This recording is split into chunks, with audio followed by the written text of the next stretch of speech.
તમારો આત્મા, તમારી ચેતના કોઈ પણ વસ્તુ કરતાં શ્રેષ્ઠ છે જો તમે માનો છો. જો તમે માનો છો તો તમારી ચેતના કંઈ પણ કરી શકે છે. જો તમે નક્કી કરો કે તમે કરી શકો છો તો તમે કરી શકો છો.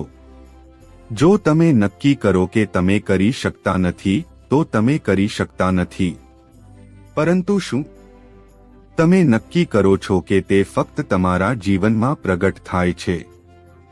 જો તમે નક્કી કરો છો કે તમે તે કરી શકો છો તો તમે તે કરી શકો છો. જો તમે નક્કી કરો છો કે તમે તે કરી શકતા નથી તો તમે તે કરી શકતા નથી. જ્યારે તમે તે કરી શકતા નથી ત્યારે પણ તમારી આત્મશક્તિ જ સર્વોપરી છે. તે જ પ્રગટ થઈ રહ્યું છે.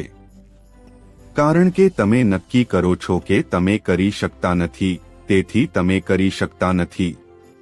બસ આટલું જ. જ્યારે તમે નક્કી કરો છો કે તમે કરી શકો છો ત્યારે તમે કરી શકો છો.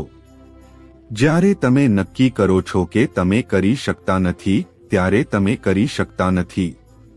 બસ આટલું જ.